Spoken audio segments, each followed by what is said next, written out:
holiday weekend over. Feeling good, feeling great. Feeling great, feeling good. How are you? Welcome into Timeline T. I am your host, D. Sam D, aka Sanders Wayne Jr.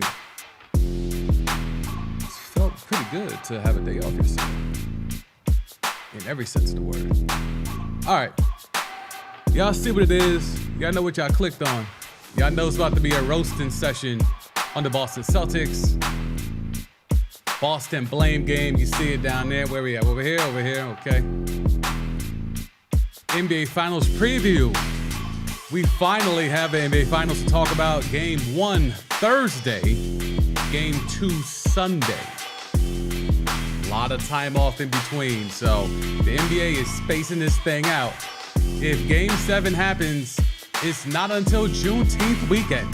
Okay, so they are spacing this thing out. They're trying to milk all the ratings they can. So, oh man. Good vibes, good vibes. Pull up, grab a chair, have a friend, tell a friend, share the link. Oh, Scrub Zero's in here early. His two Scotties. The Wonder Twins, aka two Scottie Pippins, strike again. Yes, sir. Now, one we might give a little bit of a break to, right? Because man's got hurt in the first play. Are we cutting him a little slack? Or it's open season, both barrels, no matter what? Y'all let me know. Y'all should know what type of time I'm going to be on. The shot chart is locked and loaded. Please believe, okay? Okay. Like I said, the NBA Finals preview. Does anything we've seen over the last week or so make me or make you think the Nuggets are going to get pushed to more than 5 games? Let me know in the chat. Oh, there's a lot of D-Hop talk. A lot of DeAndre Hopkins talk. A lot of teams want him, but how many teams can actually afford him? He no longer is representing himself as an agent. He went and got a big-time agent, or at least a big-name brand agent. Will that help negotiate the process for him to slide to a potential NFL contender? We'll talk about it. Oh man, it was pretty interesting. I laid low on the tweets last night. I just wanted to lock in, but I would cruise through the timeline a little bit and just see the memes and the roasting. It was on and popping early on the TL last night as the Celtics choked away a trip to the NBA Finals. All right, I done gave y'all enough preamble. I see Scrub Zero's in here early. Salute to him.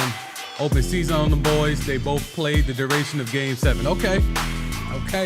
It's open season. I mean, Scrub Zero, you already know what type of time. I'm ready. Both barrels. We ready. We ready. So okay. Let's go ahead and get this popping off. Okay, so the Boston Celtics. Yes, the title of this stream is correct. They wasted our time, okay? If you would have told me a team was going to be down 3-0 that has the talent that the Celtics have with multiple, and I mean multiple lottery picks up and down this roster. 7, 8, 9 lottery picks on this roster. They're down 3-0. They take all the steps necessary. They play better team ball. They were more cohesive. They were better defensively. So again, this is a team that was down 3-0 looking flabby and sick. And they were able to run off 3 straight, playing better basketball, better cohesive basketball, playing better defense. The effort plays, the 50-50 balls, they did all of that for 2.5 games, because that Derek White miracle shit, that really, that should have happened. Not any conspiracy or rules thing, but they played bad in that game. Just the Heat played worse in that game until Jimmy tried to save them. But 2.5 straight games, they played the way they were supposed to have played the first 3 games. Every day on this stream, we were pulling up Missoula and he was giving people the screw face, scrunching his face up at a bad question when he had nothing but bad answers to go with them bad questions. He was looking like somebody that was overmatched in the position. Now we're hearing stuff about, oh, well, Missoula, he didn't really have a chance to pick his own staff, so What that got to do with knowing when to take a timeout, bruh? What that got to do with watching Jason Tatum twist the ankle and have no type of adjustments for the rest of the game besides, all right, Jaylen Brown, it's your night. I guess it's your night, Jaylen, because my plan A is Tatum getting a 50-piece like he did against Philly. But now, oh, he gets the bum ankle? All right, Jaylen, it's your turn to give us a 50-piece. Because we know he's capable of that, right? So the Celtics are going to give you excuse upon excuse upon excuse. But the main thing is all the energy it took for them to get this to 7, they had nothing left. And that's amazing with they got the adrenaline boost of the Derek White shot in Game 6. You would have figured after the Derek White shot in Game 6 that would have propelled them. We're going to the crib. It's Game 7. These dudes, if they didn't have a seed of doubt in their brains with that heat culture bullshit, they're clearly going to have it now. And you go out there and you do 0 for 10 to start the game from 3, and everyone was passive aggressive. Tatum gets hurt on the first play. Okay, cool. Marcus Smart, you're supposed to be the leader. What happened? Big Al Horford, who's been talking shit about Jimmy Butler to the refs every chance he gets. What the hell happened? Derek White hits the miracle shot. What happened? Grant Williams, you had all that energy for Jimmy early in the series. Then when y'all got hot, they were using you as a piñata in the tunnel, slapping your ass. What happened to you in Game 7? This is not a Jaylen Brown thing. We can obviously pick out his flaws. He has them. Every player in the league has them. But I'm not about to sit here and put it all on Jaylen Brown like there wasn't another 6-7 lottery picks that got run last night. 6-7 more lottery picks got run last night, and they got their doors blown off at the crib in Game 7. Don't talk to me about no Jaylen Brown can't go left. He's never been able to go left. Never. Now y'all see it? The Heat exposed it last year, and then the Warriors followed up on it in the finals. This ain't nothing new. That's been the scouting report for literally years on Jaylen Brown. So don't come out here now talking about, oh, well, his handle's been the issue. Some dudes in this league can't go both ways. Pause. Well, some do, but I can't. Right. Some dudes can't dribble with both hands.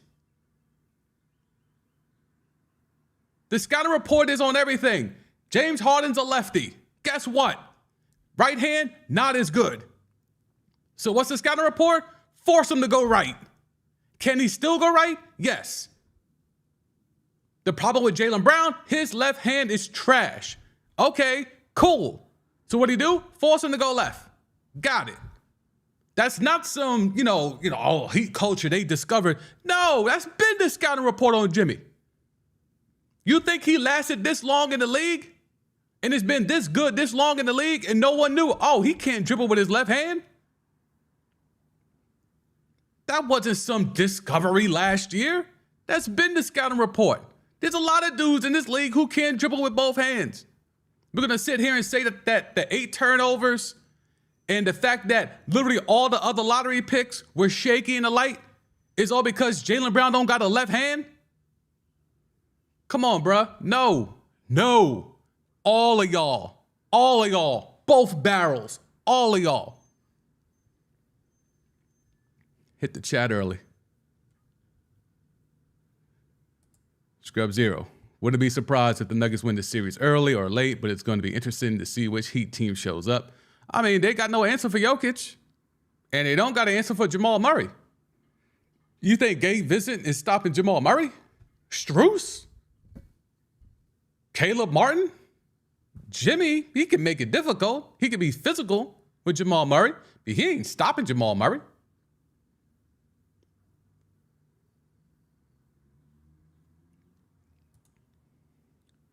Corey, real thoughts on Malcolm Brogdon. Malcolm Brogdon's nice. I'm not here to air out Malcolm Brogdon. Now, he's one of those lottery picks.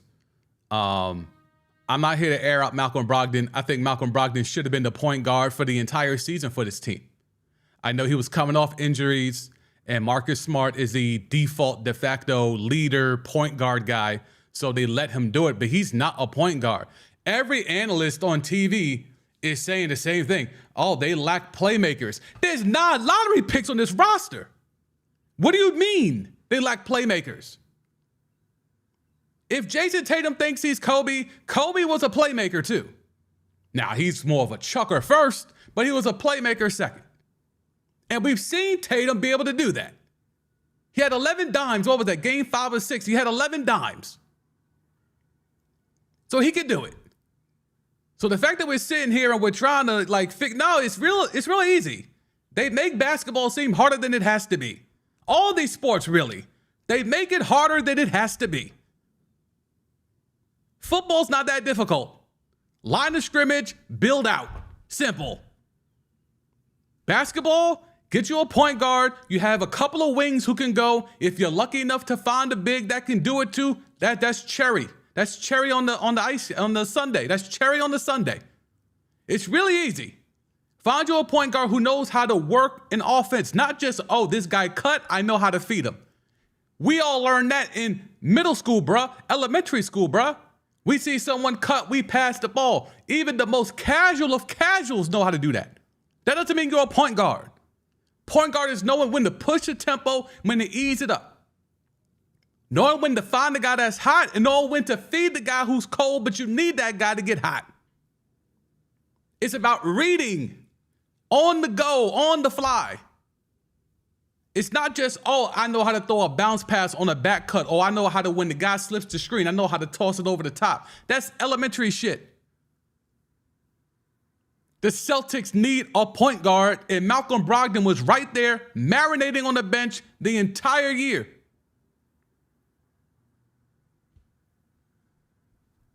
Back to the chat.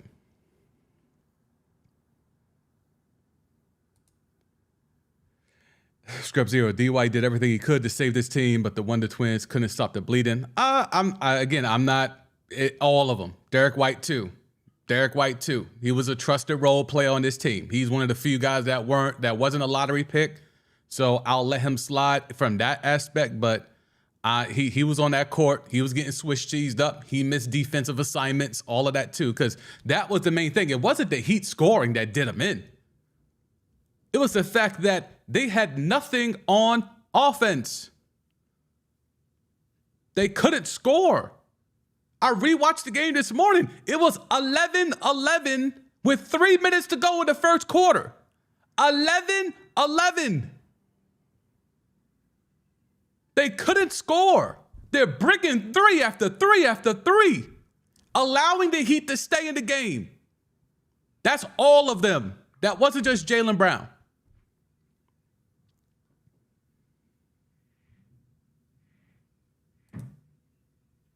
Script Zero, how much does his team miss Ime Udoka?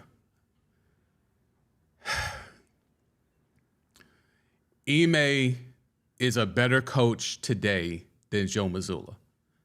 I don't think that means that that team was that much better under Udoka than with Mazzulla. Because some of the same bugaboos, I mean, Ime was starting Marcus Smart too at point guard. And from before the whole drama popped off with him and the Johns up there in Boston, we didn't get no inkling that, oh, he was going to start Malcolm Brogdon over Marcus Smart. It was going to be the same. They were going to run it back and just add in Malcolm Brogdon off the bench. So Ime was doing the same things, the same bugaboos that popped up. Like Jaylen Brown didn't have a left hand last year. That was under Ime.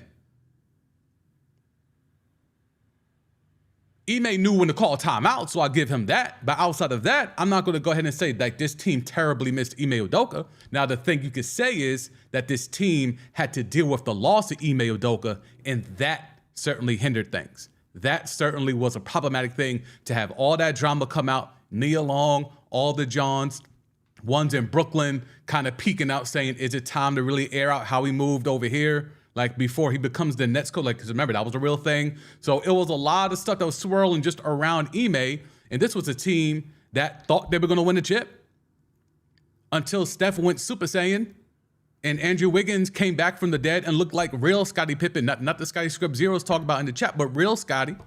Top 50 Scottie.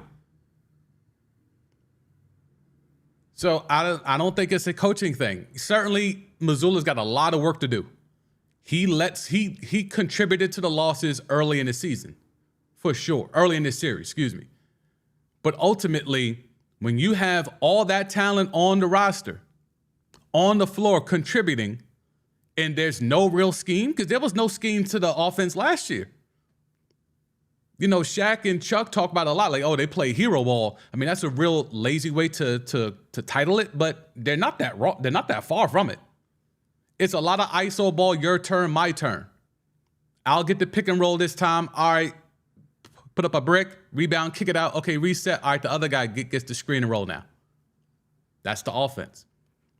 Whereas the Heat, who have a roster that is way less talented, I'm not even going to get into the whole undrafted, whatever, just less talented roster. They're doing, you know, dribble handoffs. They're doing hammer. I mean, they're running hammer. Like, they're doing a lot of things. They're doing stagger screens. Like, they're doing a lot of things to keep their guys moving, because that's the best way for those guys to contribute. But if you have a bunch of lottery picks, your thing is, well, we don't need that much. Just roll the ball out there. We'll figure it out. We'll just out-talent our way. And that's what the Celtics have been doing ever since they've had this core of Tatum and Brown. So the question to me isn't, oh, do they miss Ime? The question is it time to break up this core of having two good wings? How many more years do we got to see them running with no point guard, with two wings who take their turns going ISO ball, have no real post guy to score? They got Al Horford chucking threes. Tom Lord can only rim run. What more do you need to see from this group to realize they're still missing something? Clearly, they made it to the finals. That was great. They had a whole bunch of conference finals appearances prior to that with the boy Genius. Now they're back to that conference finals level with Joe Mazzulla. So what is it? Is it time to break this core up? Yes or no? That's the only question. That's the only question for Boston. Because that Supermax for Jaylen Brown, and I got it in the tuck, just in the tabs, that Supermax is crazy. It's absolutely insane the money he could get with that Supermax. And there's already reports saying like they're going to make inroads and try to make it happen. Why would you make that type of decision so soon after that game last night? Now, it could just be for PR, for appearances, just to make sure Jaylen Brown, when he takes his exit interview, which I would assume is either today or tomorrow, before he goes to the A, I'm assuming, or maybe Cancun, then to the A. Before that happens, you want to keep him in good spirits, so you let it leak out there. The boy Genius doing his thing, doing his best impression by working the media, making sure that his narrative gets out there.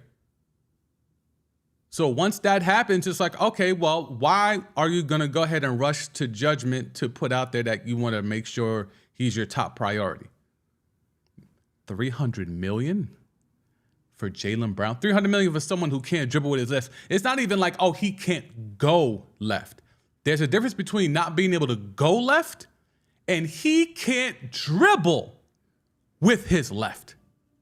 Not being a go left, there's a lot of players, like I said earlier, there's a lot of players in this league who cannot go left. But you can't dribble with your left? Can Jaylen Brown even make a left-hand layup? Like, because that's like Lifetime Fitness ball. When you're playing with dudes, like I've seen dudes, like back when I was like really trying to get back into hooping, I was amazed by how many dudes couldn't make a left-hand layup. And it's like, that let me know the level of ball I was playing at now. Like, damn, dog, I've come down to this level where I'm hooping with dudes who can't make a left-hand lay. You can't make a left-hand lay? Back to the chat. Scrub Zero, it's a good day when Boston is sent home. That's facts. That's facts. In any sport, in anything.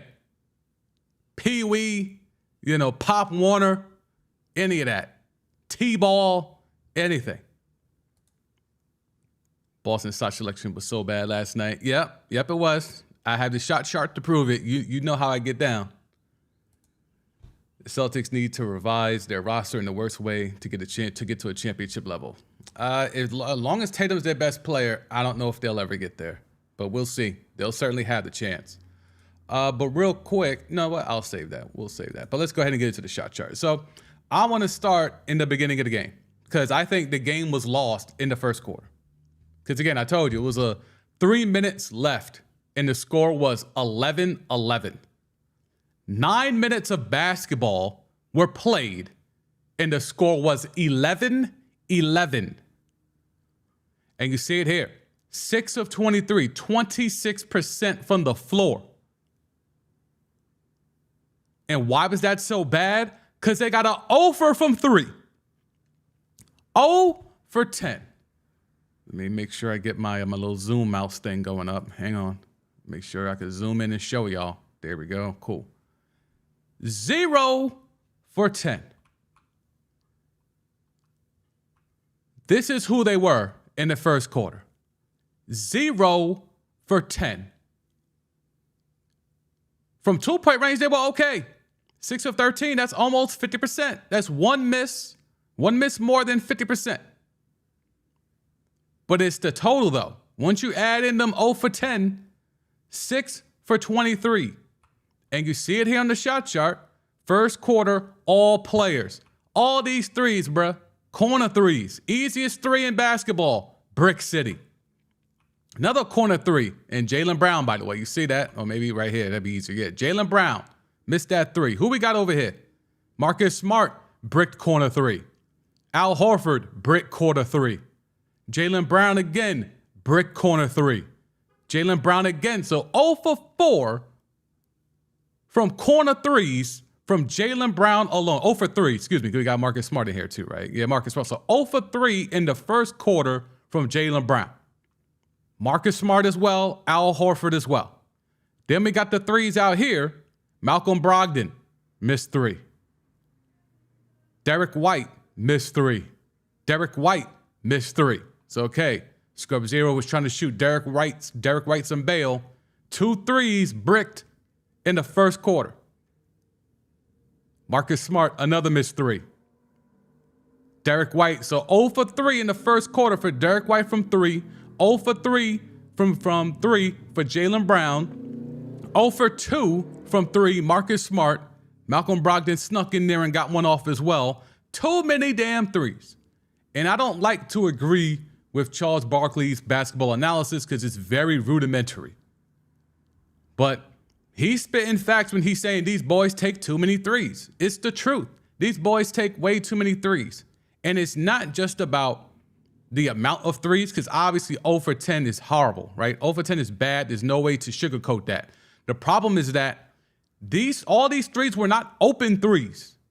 If these were open threes, that would be one thing. Now, hey, look, you have to take the shot that's given to you, right? But no, these were not all open threes. These were contested threes. These threes were step back threes. In the first quarter at the crib in a game 7, you're taking step back threes? And then look at these missed bunnies. Robert Williams, Tom Lord, Brogdon, Tatum, Jaylen Brown, and then he made that one. And then Jaylen Brown again. Midi, Jaylen Brown. So again, Tatum falls down and goes boom on that first possession. And Jaylen Brown, let's go ahead and just pull it up just with him. He went crazy in the first quarter. Because seemingly no one else felt like they could shoot. Marcus Smart didn't think he could shoot. Derek White didn't think he could shoot. Al Horford didn't think he could shoot. Just because Tatum was working through figuring out what he could do with that bum ankle, no one else wanted to step up. Everyone else was scared. So let's give it to the dude who can't dribble with his left hand in game 7. That doesn't spell out high basketball IQ. Especially when you have a bunch of lottery picks on that roster. Our best player just got hurt.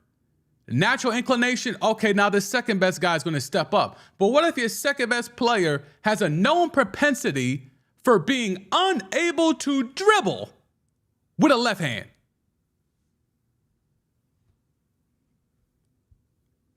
Can't blame just Jaylen Brown. He is who he always has been. Al Horford, first quarter, nothing, no action. Jason Tatum, we know why he didn't shoot a lot, although, let me come off the screen to ask this question.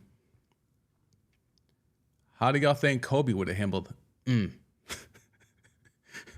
The basketball guys don't even want me to say it. How do y'all think Kobe would have handled that sprained ankle? How many shots would Kobe have gotten up with a sprained ankle? In a game 7 to go to the NBA Finals. Mamba mentality. Yes, he stayed in the game, and if you just look at the box score, he was okay. But would Kobe have played like that last night? Would Kobe have taken just one shot? Y'all let me know.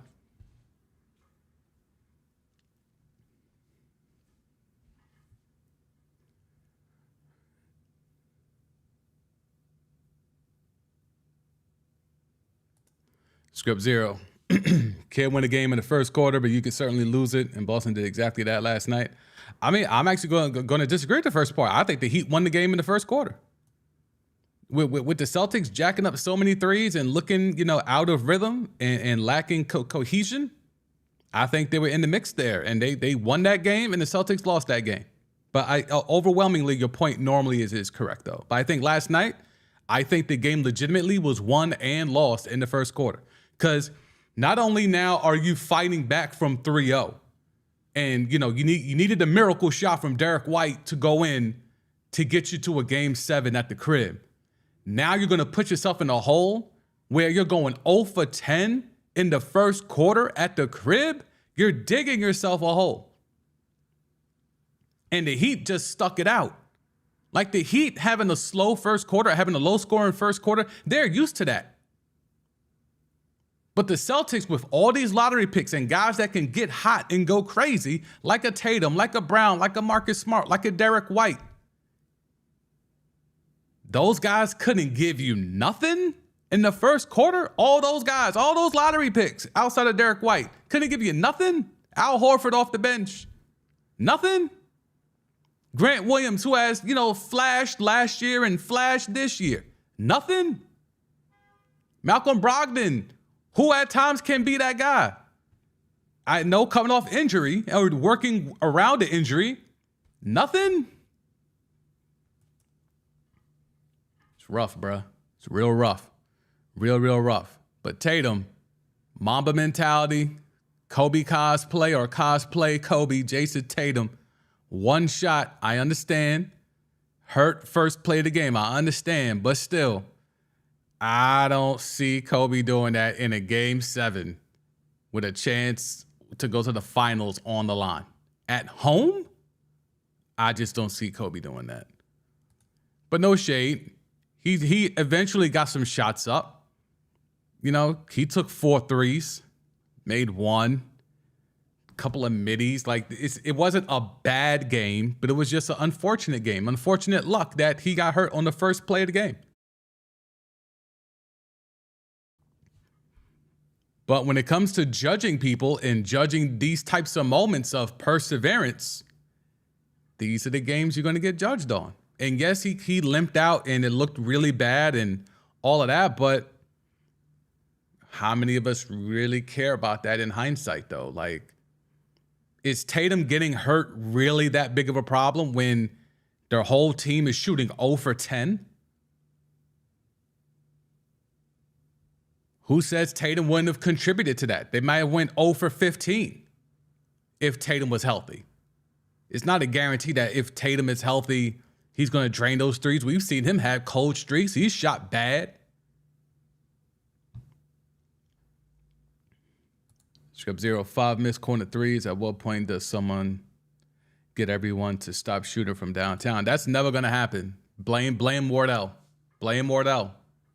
Wardell, who's a walking cheat code, has made people think that they too can shoot 900 to 1,000 threes a year. And that's where we're at right now, where all these threes. Look at all these threes. Look at all these threes. This is the whole game for the Celtics. Look at all this red. Look at all these missed corner threes. all these threes, and he only hit 4 corner threes out of, what's that? That's 5, 6, 7, 8, 9, 10, 11, 12, 13. 4 for 13 from the corner three. The easiest three in basketball. 4 of 13. Barely over 30%. And look at all these threes out here. Let me get the teletrader. Let me make sure I don't knock off the stream. All these threes here, inexcusable. Inexcusable. Especially when you're bricking them at this clip. You have to stop. They're not going to fall. Look at the lack of middies. Look at the lack of middies. Pump fake, take a step in, and shoot the midi. Pump fake, take a step in, shoot the midi. Guess what? Pump fake, take a step in, shoot the midi. Instead of just taking 3 after 3 after 3. And it's Brick City. It's brick, even from the easiest 3. It's Brick City. What are you doing? But IQ off the charts because these guys are really good players. Really, being a really good player doesn't always equate to high basketball IQ. And you're seeing that now when a lot of these guys turn into podcasters and analysts. It's like, oh, you were just really good at basketball. You're not really good at explaining or talking basketball through, or you were just really good at basketball. No shade there, but it is what it is.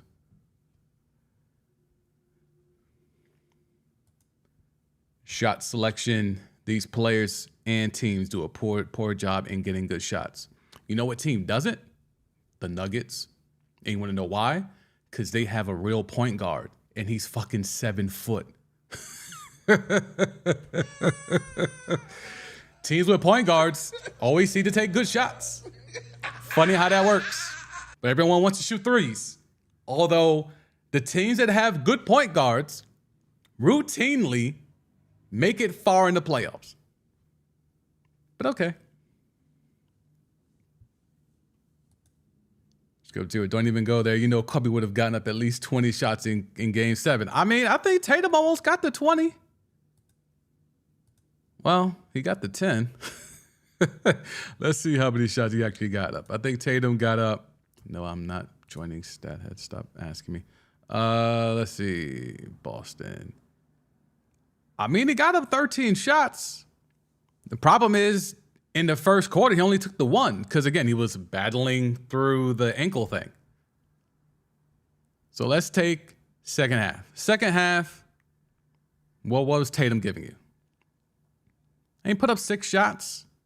So he did a lot of his work, his energy in the second quarter. So second quarter, he must have discovered, oh, I could play through this. So yeah, second quarter, he gave you 6 shots. But the problem is he only took 6 more shots the rest of the game. 6 shots in the second quarter, only 6 more the rest of the game.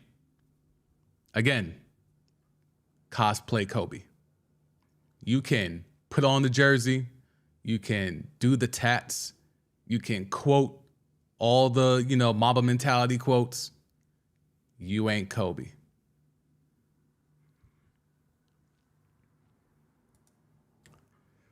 Scrub Zero, the Celtics still had chances to get back into it in the third quarter, but they couldn't get hot or even into a rhythm. And you know why, Scrub Zero? And I'm going to keep ramming this point. They don't have a point guard. They don't have a point guard. Brogdon could be that, but they're stuck with Marcus Smart and all that leadership shit. So Malcolm Brogdon, who's a better pure point guard than Smart will ever be, and he's gotten better. So let me not shade him too much. Marcus Smart has gotten better at playing the position. But he's not a point guard still. Malcolm Brogdon's a point guard. AB in the house was good, AB. He putting that shit on. Boston Meltdown, you already know it. Jason Tatum. Put some respect on Jason Tatum's name. He does have a Y in there. Unless you're saying he plays so bad where we're taking a Y out of his name. Jason Tatum has the talent, but no mental toughness. I think that the mental toughness thing is a little bit overblown. I mean, he's definitely not Kobe, right? Like, he has modeled himself after Kobe. He thinks he's the next iteration of Kobe. He wants to channel his likeness, his game, his whatever, his fortitude to that of Kobe. He just ain't Kobe, bruh. Just be Jason Tatum. Like, that's the thing. Like, the Jason Tatum that was at Duke did not play like Kobe. The Jason Tatum at Duke did not play like Kobe. Only the last 4 to 5 years, or wait, how long? I forget how long Kobe been gone. Sorry about that. But when he got that relationship with Kobe, that's when his game changed up a little bit. It became a little bit more rigid. And we know who his trainer is. Isn't his trainer Drew Hanlon or whatever? And Hanlon's moves and his trainings, very robotic, very stiff. It's a common thing that's made fun of on the timeline by people who like just play basketball. Seeing people train these NBA hoopers with these robotic, one foot goes here, next foot goes there. You take one dribble off this foot, then you have to pivot, reverse pivot, then go up and under. It's like, yo, dog, just feel the rhythm. Like, the players that transcend this game, and not to say that Jason Tatum doesn't have the potential to do that. I think prior to all this cosplay Kobe stuff, he had the potential to do that, especially when he got that growth spurt and the Celtics couldn't stop talking about it. However, now it's coming to the point where it's like, yo, dogs, like, we all know your moves because we all see your trainer on IG training everybody that same skill set package. So what is innate when you're playing ball? Like, sometimes you'll see a dude just pull a move out. Like, that's what the greatest moves are.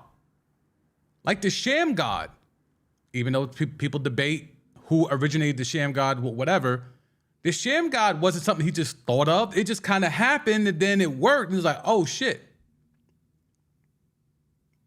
You think when Dr. J went up and under the rim, he planned to do that? No, he just got up in the air, and he figured out, oh, shit, all right, let me... Like, I think there's something to take into account of. You can overtrain yourself. Just like you see the bodybuilders. The bodybuilders train themselves so much that they're literally so stiff they can't do nothing else. Like, they're robotic, their bodies have no movement, whatever. It's kind of similar like that with basketball. You can overtrain yourself to the point where all your moves are so robotic that there's no fluidness. You can't adjust because everything is like, this move can work this way. And if this move doesn't work this way, the only reverse is this move. In terms of, instead of, all right, I'm gonna just come down and try to shake dude. All right, I'm gonna just take my one dribble like Jimmy Butler. There's no Drew Hanlon type shit happening with Jimmy Butler. Jimmy Butler's going out there, one dribble, get to my spot, force contact, or come off the screen, I'm pulling right away, or I'm pump faking. Like, it's basketball 101 with Jimmy Butler. Jimmy Butler is basketball 101 in his way to multiple NBA Finals appearances. And yet, all these dudes that innately have more talent and have more skill sets than Jimmy are paying these trainers thousands of dollars, if not hundreds of thousands of dollars, to learn robotic basketball moves that they're also training to teenagers. Tim Grover, the trainer for Michael Jordan, he wasn't giving out the Michael Jordan package to kids in AAU. He wasn't teaching other dudes the Jordan fadeaway. Once Jordan mastered it, he wasn't giving out the sauce. But because these trainers are now celebrities themselves, they got to keep showing that they're training up all these guys and they're teaching all these guys the same damn moves. So all these guys are lyrical mirror images of each other.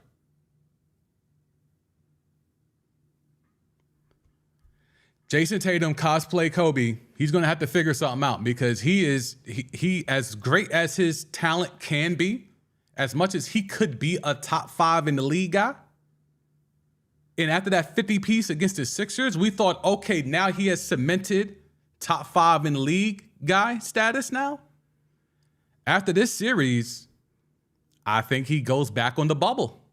He goes back on the bubble of top 5. He's probably safely in the top 10, but probably bottom half of the top 10. That's just the way it is. It could be, sometimes this stuff could be, reactionary, overreaction, overreacting, things like that. But we've been discussing Tatum on this stream for like months now. And we've been trying to navigate just what he is. And I think we just need to stop trying to guess what he is and just call him what he is. Cosplay Kobe. And just like Kobe could never be the best in the league because he was cosplay Jordan, I'm damn sure not going to put Jason Tatum cosplay Kobe in no top 5.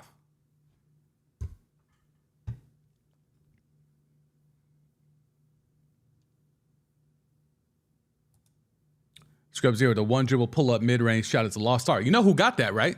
Jimmy. Jimmy got that because that's fundamental. That's basketball 101. The one dribble pull-up. See, that's what I was asking for with the shot chart.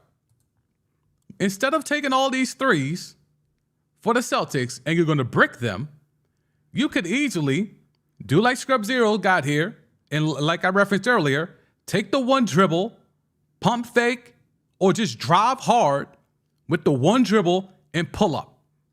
You got the 3 here, pump fake, get your guy in the air, one dribble, pull up midi. It can happen. Look at all this area that was underutilized by the Celtics because this is the Warriors formula. The problem is the Celtics don't have a Steph Curry, Klay Thompson, Kevin Durant. So they can't do all this. But because the Warriors revolutionized basketball, and now we got Bob Myers walking away before shit really hits the fan in Golden State, and they got to break that whole thing down. He's running away from the smoke. He's ducking the smoke. Bob Myers getting the hell up out of there because he don't want to have to be the one to tell Draymond, nah, dogs, we can't max you out. No, Klay, after next year, we're not extending you. Bob Myers don't want none of that smoke. So he's running away. But you can't keep shooting like you're the Warriors when you don't have 2 of the best shooters in the history of the game. Make it make sense. What are we doing? Hit the chat. Chief in the house. What's good, Chief? Time to get rid of Brown. I think once he found out he was in trade talks, he clocked out of the franchise.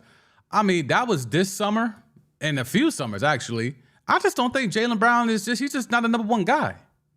And the problem is Tatum got hurt and he didn't channel Mamba mentality to play over aggressive while he's hurt.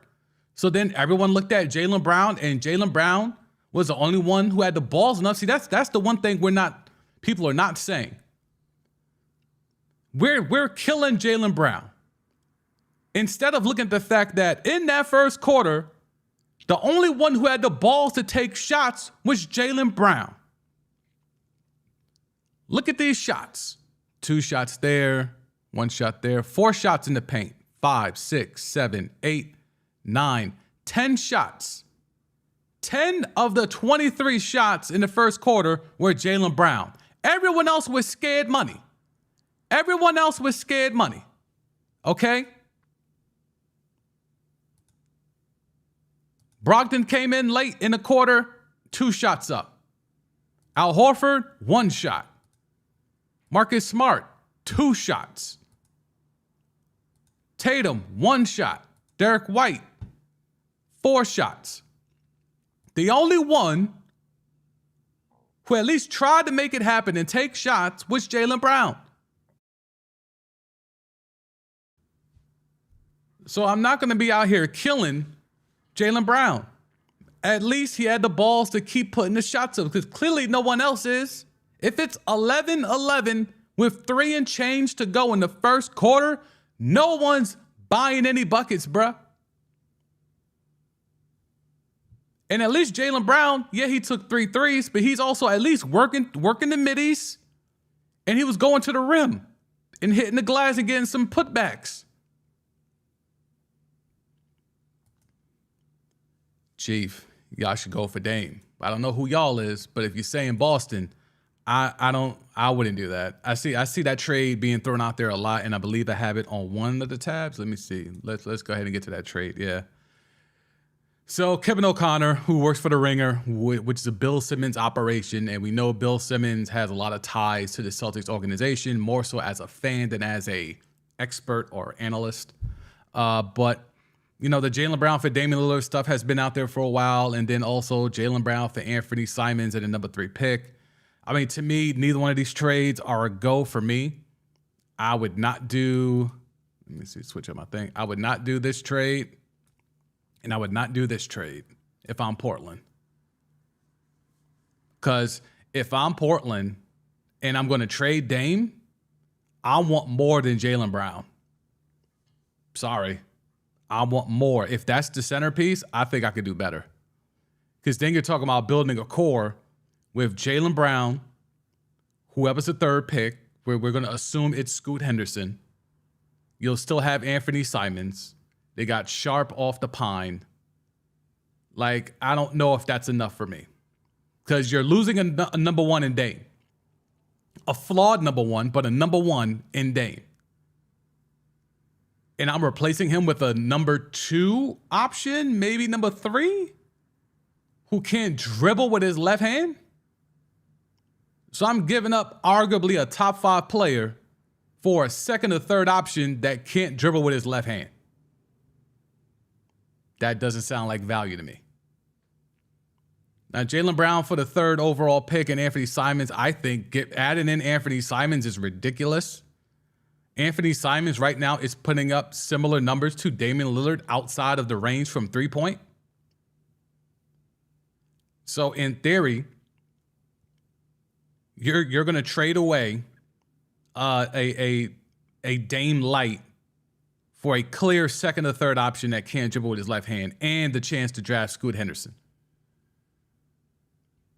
It just doesn't make sense. I don't know why Portland continues to play this game of, you know, we're going to trade this 3rd pick when the easiest and the most clear logical decision to make is it's time to trade Damian Lillard.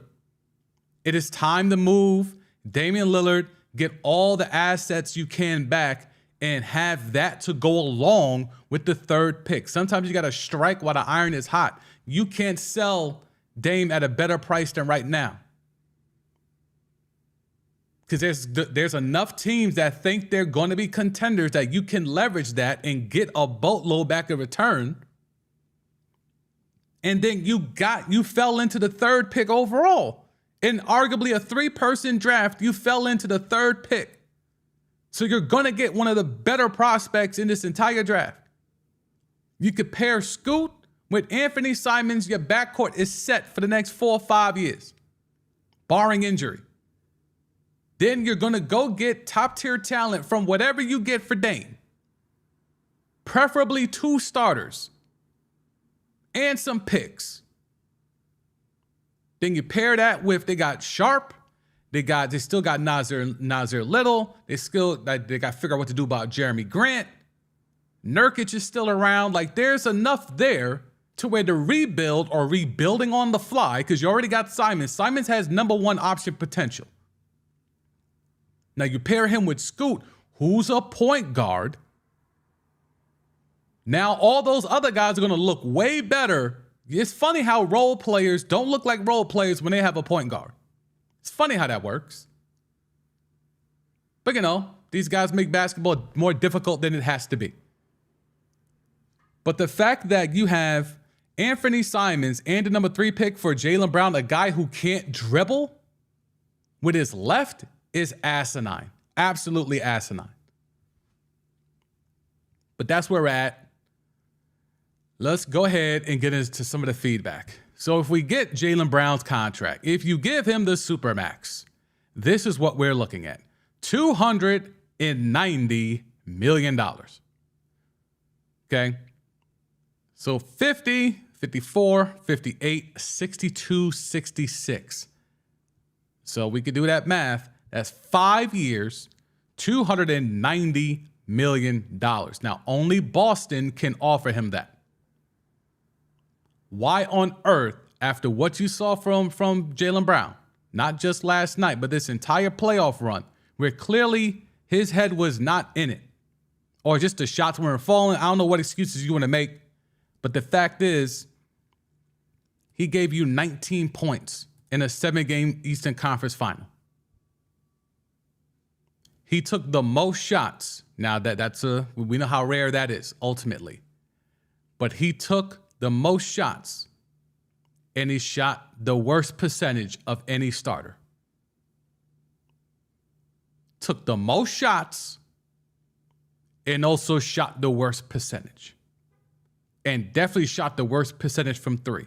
He took the second most threes on the team and shot 16%. Second most threes and shot 16% and kept taking them.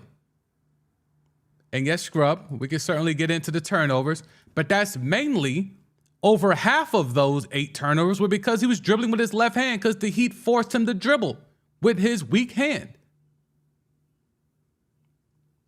This was a problem last year. The Warriors talked about it. The Heat talked about it. And everyone said, oh, he's going to work on that this summer. And he's come back looking like the same dude that's bow-legged and can't dribble with his left. No shade to those who are bow-legged, but I'm just saying, dog, you're bow-legged and you can't dribble with your left? Like at one point in time, I'm a righty, but at one point in time, early in my ball days, I had no left. And you know what kept happening? They kept forcing me to go left. So you know what I had to do? I had to learn to dribble with my left. I had to learn how to get my shots up with my left. Now, did I become super nice with the left? No, but I became to be solid with it to where if you force me left, I could still get to my spot and get a shot off. Jaylen Brown has made it to the highest level, the most elite level of basketball in the world, and cannot dribble with his left hand. But you know, $290 million. $290 million. Oh man. Scrub Zero. None of these trades are good for Portland, and trading Dame for one half of the Wonder Twins is a loss for both teams. I don't think it's a loss for Boston. I don't think it's a loss for Boston. If Boston's able to move off of Jaylen Brown and with this $290 million and avoid having to give him this $290 million contract that they know he ain't worth that. Like Jaylen Brown's not worth this. I know it's weird to be judging a man's worth, but in regards to a supermax, you can't, if you're the Boston Celtics and you're the boy genius who got, employed by the Danny Ainge, you cannot do this. This would set the franchise back. Your number 2 option is getting how much money?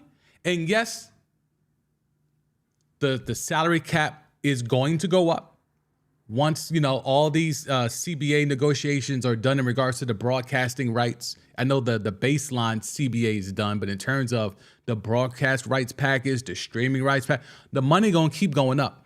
290 is not going to be that crazy for a second or third option a few years from now. My thing is, why are you willing to be the first one to do it? Why are you trying to be the first one to give a second or a third option almost $300 million? Why would you do that? I wouldn't do that. Let him go to the Hawks. Let him go to the Hawks.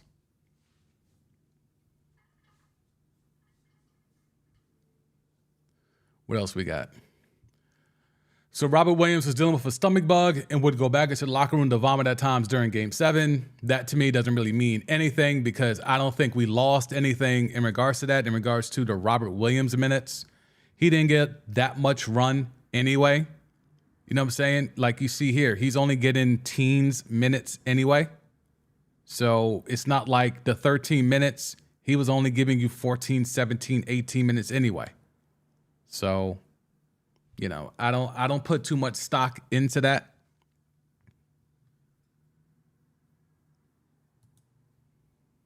But, narratives will narrative. And here's the news. The Celtics are expected to extend Jaylen Brown. So they are expected to give him this potential Supermax. Now, maybe they able to negotiate to get it just under this Supermax number. Maybe they can get Jaylen Brown to come up off that number, but I don't see that happening. If I'm Jaylen Brown, I want all my money. If y'all going to be silly enough to feel like you have to have some sort of loyalty to me, then I want all my money. So your man's Brian Windhurst, Blue Check Boys, says, in talking to people on both sides, I think there's a very good chance they're going to find ground on that. So that doesn't mean he's going to get the max. Okay, this is just a potential max. Doesn't mean it's going to be automatic that Jaylen Brown can cash in to the tune of $290+ million. But if they do max him out, that's the number. Then we talked about the trades already. What else we got here? All right, so I think we're good there. So let me hit to the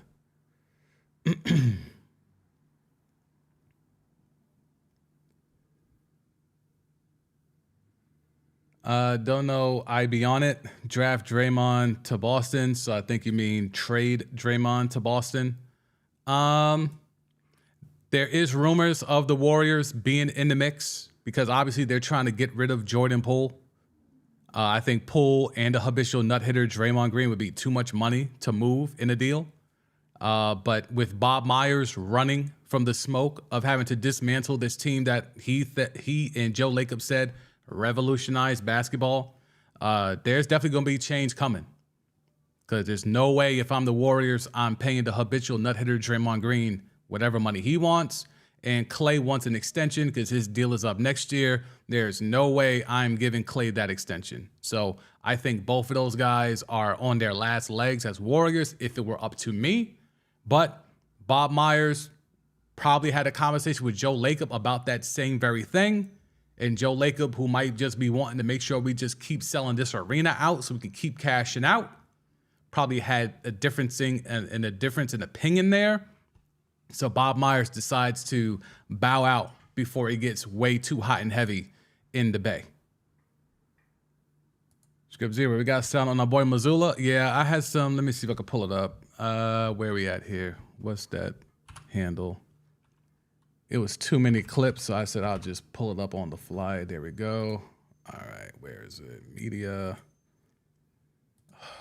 Okay. Oh, Bob Myers is actually speaking. Okay. All right, we'll see if there's anything good with that, but let's go to Missoula first. Where's our guy Missoula? Good Lord. So many clips these people are posting. Where is my man Missoula? Damn. One more time. Give me a sec. I really thought this would not be that difficult to pull up. Just Jaylen Brown. Where's the Missoula sound? Missoula ducked the smoke? I know he talked. I saw it on TNT. Okay. He might have. All right, so I might have to find Joe Missoula. Where's my, we'll do this together. I'll show it on the fly. Let's see. Boom. Okay. It was on Celtics. There we go. CBS source. All right. Let's get it all the way up here. Wow, why is this all the way down here? Okay, media. Not signing in. Media. I got to sign in just to see media. Okay, whatever. Missoula. Tatum. A lot of Tatum, a lot of Brown. Marcus Smart, Derek White, Al Horford. Brogdon. Oh, there he goes. There he goes. Listen, I want all the clips. I want all the Missoula. We're going to read his energy to see if he gets the screw face. All right, get the sound up. Our guy, Joe Missoula, at the podium last night. Let's see what type of time he was on. The key thing we're going to focus on is the eyebrows. If he does not like the question, he will arch these eyebrows or squint or even give you the screw face. Okay, so just be wary of Joe Missoula's face. He still has a lot of player in him, where if he doesn't like the question, he's going to let you know it with his face. So let's see. Joe, what was the difference between tonight and the last three games where you seem to be playing with confidence? The defense was good. He likes this question. There tonight, it just seemed like after the first 6 minutes, something changed. We shot 21% from three. And this is why some people don't like Missoula, but I actually like that answer because there it is right there. We kept shooting threes and we couldn't make them shits. Simple. I don't need to give you a long, drawn-out answer. We took a lot of threes and we couldn't make them. We shot 21% from three. Defense was still there. Is this team too reliant on the three-point shot? Does that have to change? No. Now, that is a problem. That is a problem for my guy, Joe Missoula. Does this team need to, stop shooting so many threes? No. Okay, even if you're shooting them at a 20% clip, you don't think you should stop shooting threes even when you're shooting them at a 20% clip? You don't have Steph out there. You don't have a Clay. You don't have a Kevin Durant. You got Grant Williams taking threes. Derek White taking threes. Our boy Joe. All right, let's go to another one.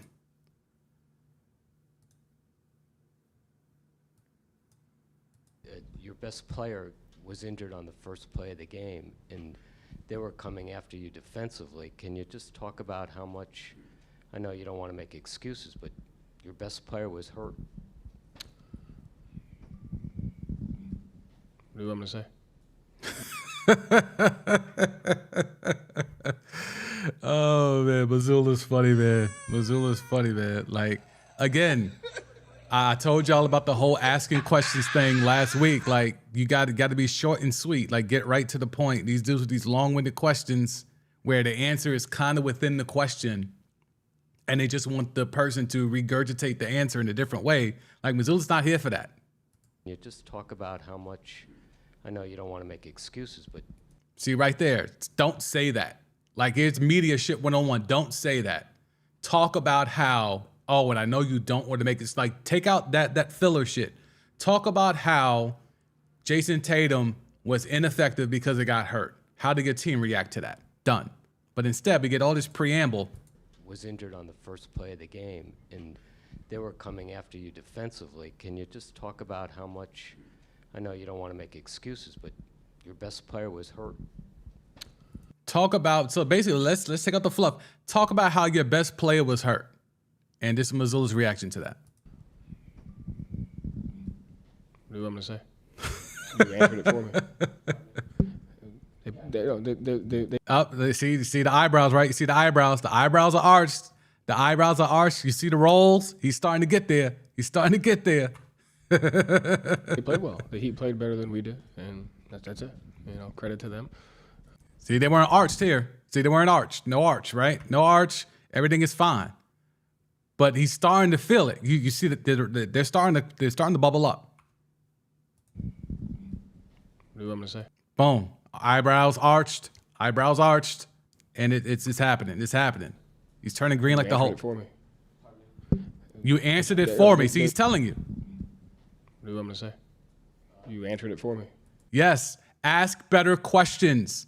Stop asking dumb questions. So while some of this is just making fun of Missoula because he's still such a player, and he's got that mentality of, yo, fuck you talking about, bruh? What are you saying to me right now? I don't know what you're saying. But it's also like, yo, journalists, do a better job. Stop giving dudes the answer in the lead up to the question. Just say the question and let them answer it. So again, in its entirety.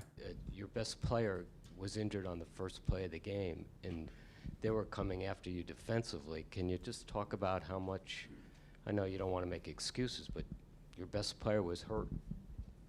Dog, it took him 12 seconds to say, yo, Tatum was hurt. What happened? It took him 12 seconds to say, Jason Tatum's your best player. He got hurt. How did your team react? That's it. I said that in 3 seconds. It took him 12. Your best player was injured on the first play of the game, and they were coming after. Your best player was injured on the first play of the game. How did you feel your team reacted? Done. Or your best player got hurt on the first play of the game. How do you think the Heat reacted to that? Done. But instead, we just get this gibberish. Your best player was injured on the first play of the game, and they were coming after you defensively. Can you just talk about how much? I know you don't want to make excuses, but Just best say player it. was hurt. What do you want me to say? You answered it for me. They played well. The Heat played better than we did. And now he's making this up like the Heat played better than we did. Like, I don't know what you want me to say to that. Yes, my best player got hurt. Don't ask me how we lost this game. We lost this game largely due to the fact that my best player got hurt on the first play of the game. What else is there? What else? And that's it. Credit to them. We didn't play well tonight. And you see how relaxed he was in the lead up. So he started to hear the question here. By the end of it, he's here. Bruh. Scripps here, we're gonna keep chucking them bad boy. Yeah, man, that's facts though. Missoula's really on that type of time.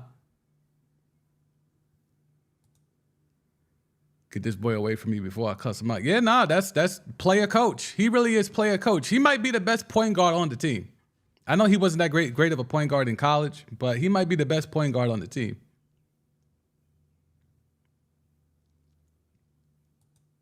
Right, even see Scrub Zero, in the time you took to type that, dude was still asking the question.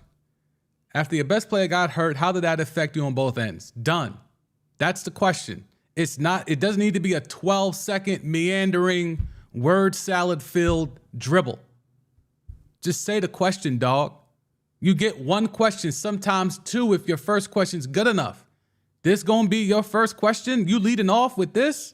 Your best player was injured on the first play of the game, and they were coming after you defensively. Can you just talk about how much? I know. And okay, so I now see I can kind of see where the eyebrows begin to arch with Missoula. He had a really smooth, relaxed, like you can see it here, very relaxed here. But then as it goes, as he starts to listen, he starts to blink a little bit, flutter a little bit. You see the eyebrows slowly start to go down, bro. The eyebrows tell the story. The eyebrows keep going down. The face action, the nose, the nostrils flare a little bit. And then boom, eyebrows. It's just, yo, man. Y'all better stop. Y'all better leave Missoula alone, bro. Y'all better leave Missoula alone. Malcolm Brogdon. I don't want to hear from him. Let's see. Nope, don't want to hear that. Al Horford? Nah, I don't want to hear talk that bullshit leadership talk. Nope, don't want to hear that. The ankle is really killing him. He tried to fight. Marcus Smart, cop and pleas for Jason Tatum. I'd rather hear Jason Tatum cop pleas for himself. Marcus Smart on losers some of their defensive identity. Okay, let's go ahead and see what the leader, former defensive player of the year, has to say about them losing their defensive identity. Malcolm was just saying how he felt like this team had more of an offensive identity this year after his defense for so long. So how do you think that needs to change, and what was, I guess, the issue of having that type of identity? We're just going to have to, put our defense first. Again, it took 11 seconds to get that question out. Not really worried about shots, make or miss. Defense is key, because even though you miss shots, your defense can save you a lot of times. And a lot of times our defense have been our kryptonite when we're not making shots. So I think that's it. We just got to understand that shots aren't always going to fall, but our effort on defense, we can always control that, and you can't. See, here's the problem with this bullshit, right? He's saying they lost their defensive identity. It was, again, I will ride on this point. It was 3 minutes to go in the first quarter. The score was 11-11. I rewatched the game this morning. It was 11-11 with just about 3 minutes left in the first quarter. Don't talk to me about losing your defensive identity. You couldn't make shots. So while you're saying it's not about shots, when you're going 0 for 10 from 3, it's about shots.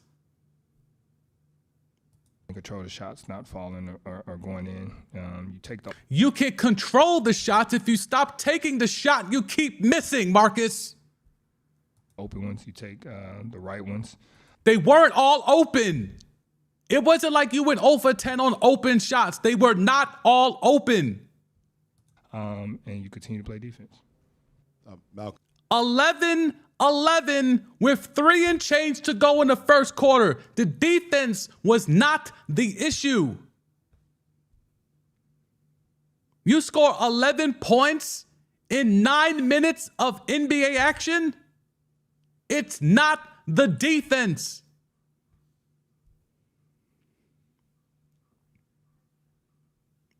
All right. This is the guy we want to hear from. Jaylen Brown on his future with the Boston Celtics. Let's see if how many cliches can we count out? Let's see. I'm gonna let my agent handle that. I want to be back in Boston. All that type of bullshit. Let's see how many cliches we get. Obviously, there's a lot that can happen for you over the course of this summer. Have you been able to kind of think about your future here and what you're hoping for? 13 seconds to ask that question, by the way. 13 seconds. I expected to win today and move on. And that's what my focus was on. Cliche. That's what my focus has been on. That's we one. Failed. I failed. And it's hard to think about anything else right now, to be honest. That's 2. We'll cross that bridge when we get there. That's 3. Jaylen, what is going to be the focus for you individually and as a team going forward off this? Like, what do you carry from this?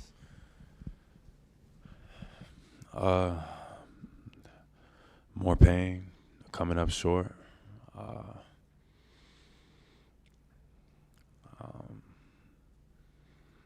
All in all, I think the year was a great year. Those guys in that locker room. Cliche, that's number 4. Through any circumstance have stepped up, even from the start of the year. Except for when their best player goes down and you're the only one taking shots in the first quarter because everyone else is scared. But beyond that, everyone else really stepped up throughout the year.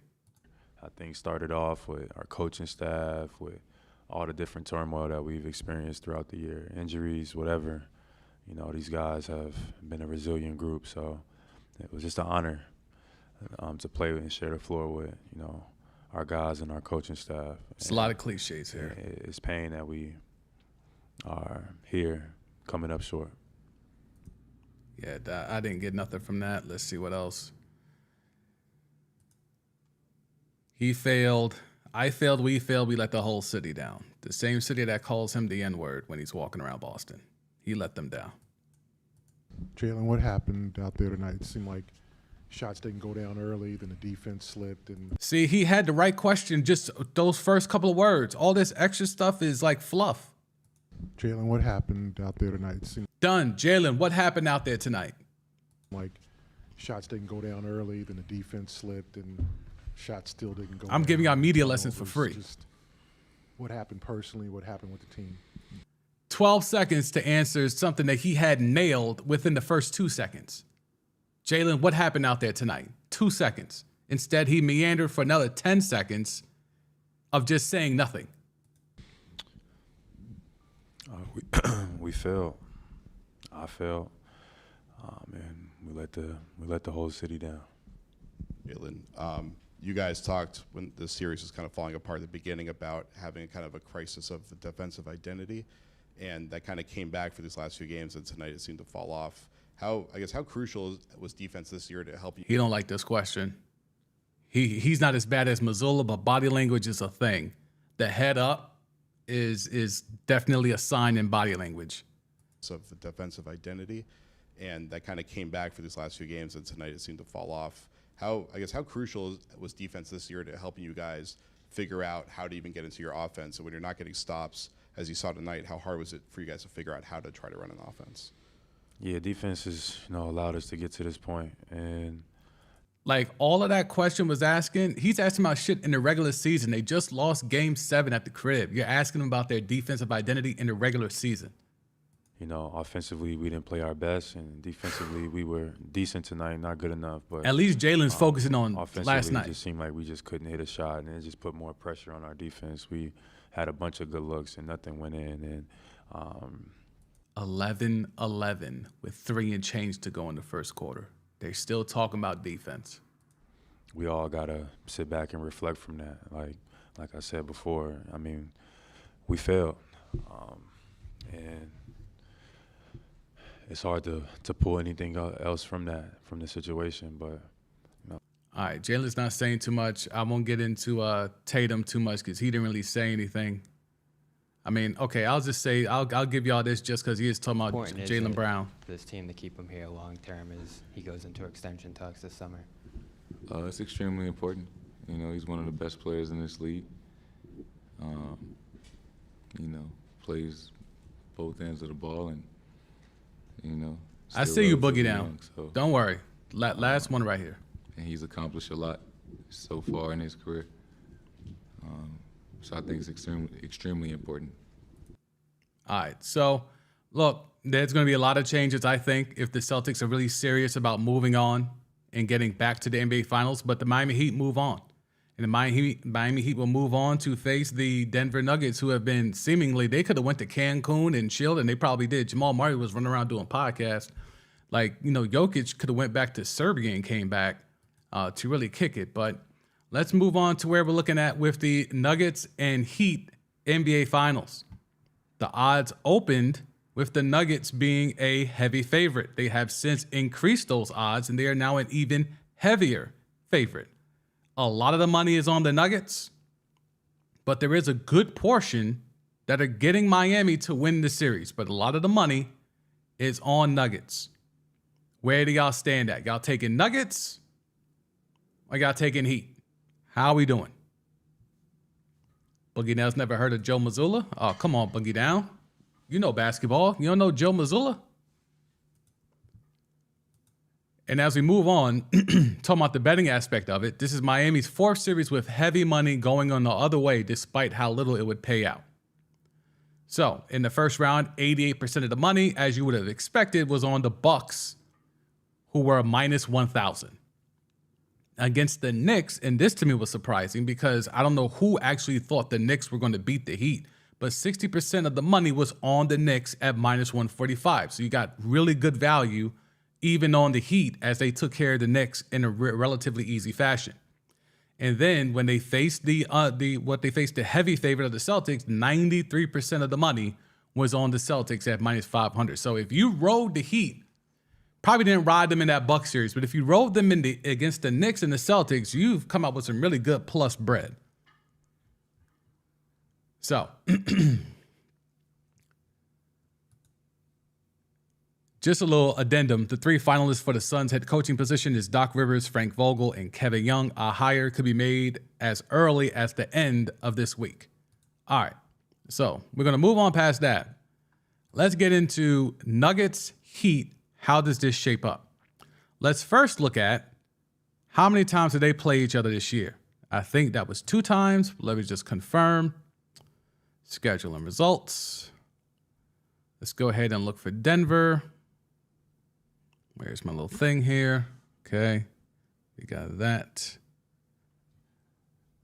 Let's see where we go. Command F, DN.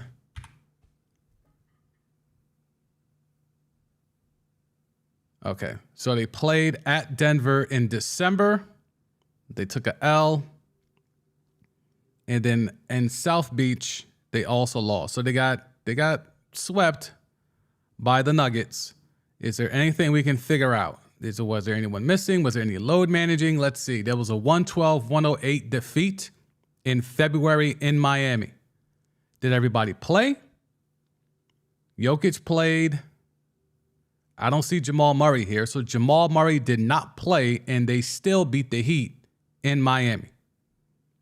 Something to take note of. Jimmy played. Bam played. All right, so the Heat were relatively healthy. All right, Scrub Zero's going with the Nuggets. That's pretty much the consensus. Let's see. And let's go to the other game where they lost in Denver. Where was it? DN. Ross. There we go. All right. again, do we have Jamal Murray in that game at least? We had Jamal Murray in that game, and he didn't have to do that much. 14 points. Did Joker even kill him? Joker didn't even kill him. He gave you a triple dub, but a low budget triple dub, 19, 12, and 12. And they handled them relatively easily. From the looks of it, Jimmy played, Bam played, and they even had Tyler Hero. Okay, so I think this is going to be quick work. There's no tendency here that I see because Jokic was Jokic. He put up an easy triple-double in their first matchup. Jamal Murray didn't even have to go crazy. KCP went off. Bruce Brown went off. They still have Bones Highland. He went off. And let me see. What did Joker do in that last game? Was that February? Yeah, it was February. Denver. Here we go. What did we get? Jokic was 2 assists shy of a triple dub. He put up 27, 12, and 8. Didn't even attempt a 3. No Celtics shit going on there. Again, no Jamal Murray. But they had 7 dudes in double figures. 7 dudes in double figures, including Thomas Bryant. Laker legend Thomas Bryant even had 10 points. So I don't know what Spo's going to cook up, but you would have to assume they're going to find a way to get the ball out of Jokic's hands. And I've heard a lot of talk about how you're more concerned about Jokic facilitating than scoring. I don't know if I co-sign that, but I think there is a lot to discover there in regards to, do you take into account the which Jokic hurts you more? The Jokic that could give you a 50-piece triple-double, or the Jokic that can give you, like that one in the first matchup in December against Miami, where he give you 19, 12, and 11. Because he's giving you more of his average here, and they still got a dub. And then he beats you with a low-budget triple dub, and they still got a dub. So this series to me looks like to be a 5-gamer. 6 games if the Heat can Heat culture their way to a couple dubs, but I really don't see a path outside of injury to where the Nuggets choke this off and trick this off. The Nuggets should win this series. They should win the championship. I think whoever would have came out of the West was going to win the championship. And I think that's what we got. Denver took care of the Lakers. They've been chilling for over a week. Now they get a Miami Heat team. Now game 1 could be interesting where the Heat could sneak up. And since they're more in rhythm, they might be able to steal game 1. That's been their thing anyway, this whole run of stealing game 1s. But we talk about the talent gap between the Celtics and the Heat. This here is a different type of talent gap. The talent gap with the Denver Nuggets is more of Jokic is so far and away the best player on the floor. And as great as Jimmy Butler is, Jamal Murray's not that far behind Jimmy Butler, if he's even behind Jimmy Butler, to keep it a buck with you. So Jokic is not a Tatum. Jokic is not going to be, a Jaylen Brown. Like, Jokic is going to go out there and he's a walking triple-dub. That man is a walking triple-double, and he's gotten better since then. This is February. He's playing better right now. Mike Malone talked about how they've low-key have load managed Joker, even though he hasn't missed a lot of games. Like, in terms of regulating his miss, he played 69 games. The Clippers will be thrilled if they could get that from Kawhi. But the fact that a guy that's this good could be this efficient in only 34 minutes, he's shooting 63% from the floor, 38% from 3. His effective field goal percentage is 66. 80% from the line, 82% from the line. 12 boards, 10 assists in just a little bit over 30 minutes. Yeah, it's a wrap for the Heat, dogs. It's a wrap for the Heat. I got the Nuggets in 5. Give it the Nuggets in 6. But I think I would go more Nuggets in 5. If the Heat push this to 7, I think that's a win for them, even if they lose in 7. But I just don't see how. I don't know what Spo can cook up for Jokic. He couldn't figure nothing out in the regular season, clearly. But Bam can't stop him. So what are you're going to double or you're going to trap? But see, the thing with Jokic is you can't double where he's at. Like, he's not your traditional big where he's just marinating on the block. Like, he's... Okay, yeah, I was just on that page. Let's go.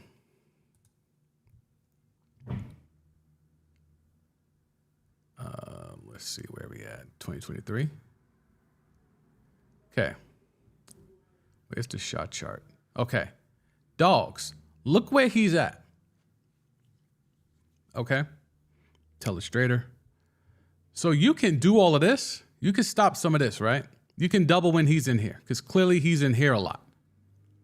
Or maybe let me change up the color so it can stand out a little bit. Okay. So he's over here a lot, right? That's clear. He's in the paint. He likes to be at the front of the rim. But he's also up here a hell of a whole lot. Okay? Let me do the arrow. He's up here a hell of a whole lot. How are you going to double him up here? You could trap. You can blitz him. But he's averaging 11 dimes a game. So it's nothing for him to get rid of the ball. So in essence, they probably would prefer Joker to get rid of the ball. If he's going to draw in a double or a triple team. Or if you're going to keep blitzing on the screen and roll. So what do? Do you drop? Do you do drop coverage and allow him to chuck the threes up and just pray he misses? And then what do you do when he sets up shop in the paint? Because he's going to do that against Bam.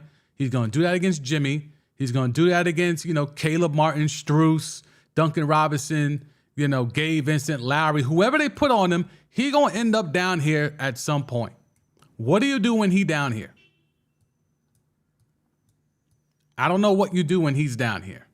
I know you can do some things when he's up here, but he wants you to press and blitz to get the ball out of his hands because he's giving you 11, 12 dimes a game anyway. So that's the thing to me. What's the coverage on Joker? Are you going to blitz him to get the ball out of his hands? Or do you want him to do like he did against the Lakers where he put up a 50-piece triple-double, but the team lost?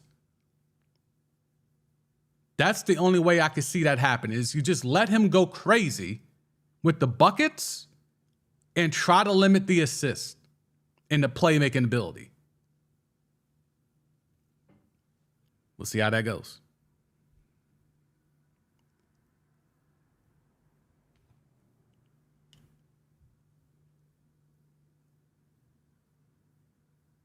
Okay, so let me see how much time we got. Hour and a half in. Okay, cool. All right, we got time. All right. Scrub Zero, top of the arc, top of the key, mostly in the middle of the floor, a hard area to stop Joker. Yeah, that's the thing. Like, you can't really double this. You could blitz, trap. But once he gets down in here, I mean, sure, you could collapse the defense. You could funnel Joker into the middle. But I don't really know what else you do. And that's the difference between Nikola Jokic and a Joel Embiid. Joel Embiid, you want him up here and you want him to shoot because he's not going to make a lot of these. Joker shoots at a higher percentage and he can facilitate from here like a point guard. So when Joel Embiid is up here, you could do drop coverage because you want him to shoot it. You can't do that with Joker because he's shooting 38% from three. And he's giving you 11 dimes from primarily this same position. So this is the real triple threat. He can get a screen and roll up here as the ball handler and get to his spot in the paint. He could do a pick and pop with himself if you play drop coverage. He could just pop the three. Or if you try to blitz on the screen, he could then drop it off as a great passer and facilitator. Triple threat. Joel Embiid is he's either taking a shot or he's setting a screen. He's not the one initiating the screen. Therein lies the difference. He is a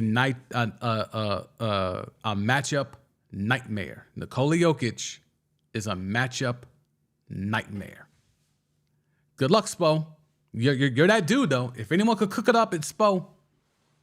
I'm sure he'll have something, and it won't just be one thing. He'll have a few things he's going to throw at Joker to see how he reacts, and then try to tap in. So we'll see how that goes. All right, let's see. DeAndre Hopkins update. So a lot of people are still talking about DeAndre Hopkins. Allegedly, it is an arms race between the Chiefs and the Bills for free agent wide receiver DeAndre Hopkins. The problem is that, and there's an article that I pulled up here that kind of breaks down some of the stuff that's gone on with DeAndre Hopkins since the draft in terms of teams that were trying to be in the mix and get DeAndre Hopkins and how things might have fell apart. There's a lot there in regards to the Chiefs and the Bills. If you go to the story, Kansas City made progress toward a deal, but things went a little sideways when Odell Beckham got $15 million in salary, base pay from the Ravens. That made Hopkins feel like he should at least get that much. The Chiefs wound up giving that salary that they structured to maybe get Hopkins. They ended up giving it to free agent left tackle Donovan Smith. So it's unlikely that the Chiefs will be able to get back in the mix for DeAndre Hopkins. Now, the Bills did the same type of thing where they set up a deal that was going to be heavily incentive-based for DeAndre Hopkins. But that's not what Hopkins is seeking, but that's what they had for him if they were going to try to trade for him. Now that he's a free agent, it's the same deal. The only thing they could give him is a heavily incentivized deal. Pay for play. They're mentioning it here in the story as. So the only way it happens to go to Buffalo is if his price comes down. Now, outside of just salary constraints, there's a feeling around the league, anonymously, of course, because these guys never want to say it with their chest. There's one veteran team executive that doesn't think there's a lot there left in DeAndre Hopkins. The question was asked, what does DeAndre Hopkins have left? The quote was, not much. He can't run anymore. So that's one POV from an anonymous team executive. And then there was another person that was asked, and the answer was a little different. He's still a good player, good route runner, big physical target that can play a ball in the air. He's still a threat. And then a third, veteran executive was asked. Again, all these guys are anonymous because all of them are running from the smoke. A third kind of played both sides of it. Still great hands. He is not going to separate. Not much of a deep threat, but very strong and makes contested catches as well as anyone in the NFL. And now at least this exec, he's at least able to say he's in the AFC. So an anonymous AFC executive said that. And the exec continued, does not love to practice. I can't imagine that'll get any better. And when things don't go well, you're always going to be leery. All right, what kind of drama are we going to get from this guy? When things are great, he's great. When things go south, his true colors show a little bit. But he always shows up on game day. He's going to have to go to a team that knows what they're getting. You cannot expect a perfect attendance type of worker. So that's a lot of shade from this AFC exec. It's a lot of shade. Now, the funny part would be is that was one of the KC or Buffalo execs who's just trying to dirty the pool up to not get teams to want to go after DeAndre Hopkins, because that type of stuff does happen, by the way. But what does DeAndre Hopkins have left? We're going to find out. But in regards to negotiations for DeAndre Hopkins, he represented himself on his last contract when he got to Arizona. Now, though, he has switched up. DeAndre Hopkins has hired agent Kelton Crenshaw of Clutch Sports to represent him in free agency. Hopkins had previously represented himself before signing up with Crenshaw, so on and so forth. So now you're going to go through Clutch, Rich Paul, and them if you want to get D-Hop. So all the teams that were trying to reach out to D-Hop directly, you cannot do that no more. You got to go through Clutch. Clutch is really trying to build themselves up on some CAA type shit, so we'll see how that goes. But DeAndre Hopkins is out here, and he is trying to get it back. But remember, he had a list. There's a video on this YouTube channel. I put it out over the weekend about, the chase for DeAndre Hopkins and all the teams that could potentially be in the mix for DeAndre Hopkins. So we'll wait and see. We'll wait and see to see how that goes. But DeAndre Hopkins has switched over to Clutch. Let's see if there's been any updates on this story or any other pertinent NFL information. Doesn't look like it. Deshaun Watson spoke on DeAndre Hopkins. I have a YouTube short out on that right now. Let's see. Pause to your boy Hopkins. Well, me and D-Hop, we just naturally talk. We've been talking since, the Houston days, and then also whenever he left for Arizona, we were always talking. So, he's whenever he left Arizona, he literally just left Arizona. We always been talking. Okay, Deshaun. Since I was coming out of high school, our connection, our relationship has always been great. And I know it's a lot of things swirling around in the media of, him possibly coming to Cleveland. And, for me, my answer to that is, of course, we would love to have him. He knows that. We had a lot of connections, but, that's kind of out of my range of things, of kind of coordinating things. So all I can do is, make a call and see what happens, let AB do the rest. All right. So, that remains to be seen if that happens. But, there's a lot of tea about, how good is DeAndre Hopkins? So y'all let me know whether y'all watching this live or on the chat right now. How good do you think is DeAndre Hopkins? Because clearly there's a differing opinion where we got one GM saying he can't run anymore. Just straight up and down saying he can't run anymore.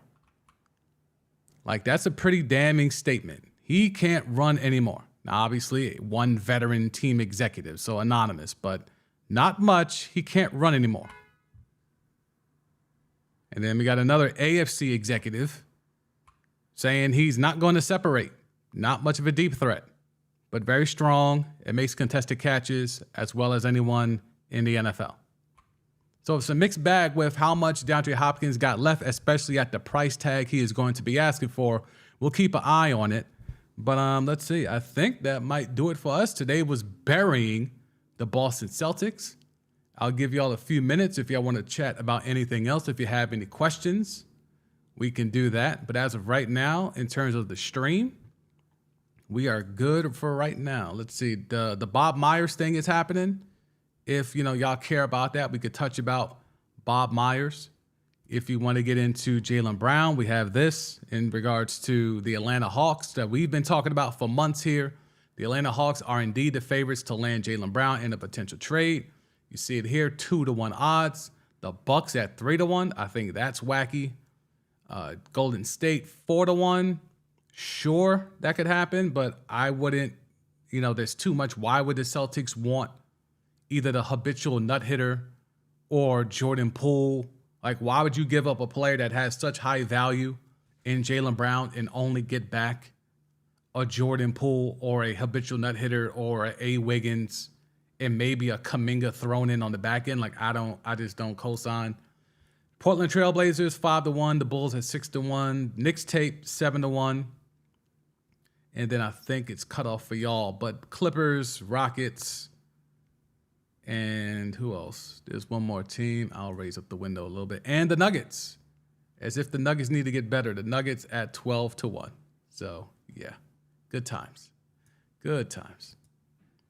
All right. Let's see what else we got.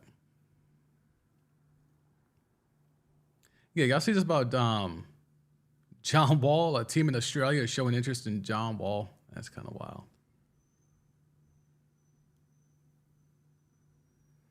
Yep, it was open season on Jaylen Brown. I found someone who has a worse handle than Russell Westbrook. That's your man Shannon Sharp, who really thinks he knows basketball because he played basketball in high school. And some of this stuff we've covered already. Haslam, year 20, gets a 7th trip to the NBA Finals. All right, I think that's it for that. Oh, Tyler Hero will be back by game 3, allegedly. So,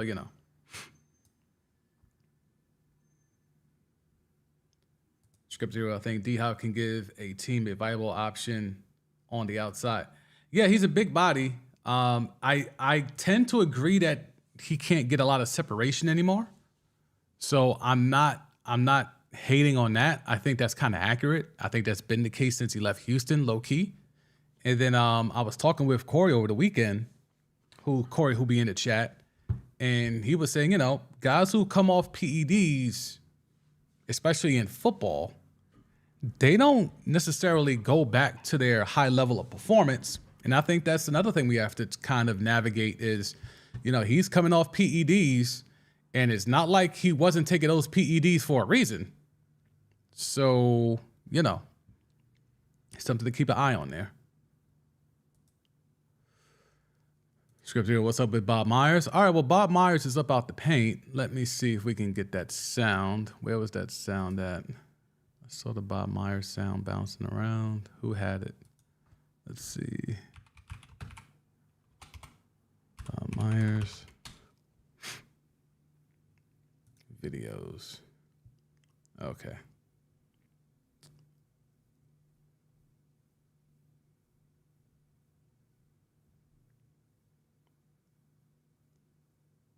Oh, this is great. Bob Myers admits he wasn't very good at drafting NBA. Oh, wait, no, that's a lie. Okay, I think he's just trolling there. I mean, but there is some facts to that. I mean, you took James Weissman when you should have took LaMelo. But let me just see if he's trolling or not. I'll take the bait. It's clickbait, but I'll take the bait just to see what type of time he was on. Is Bob running the draft then?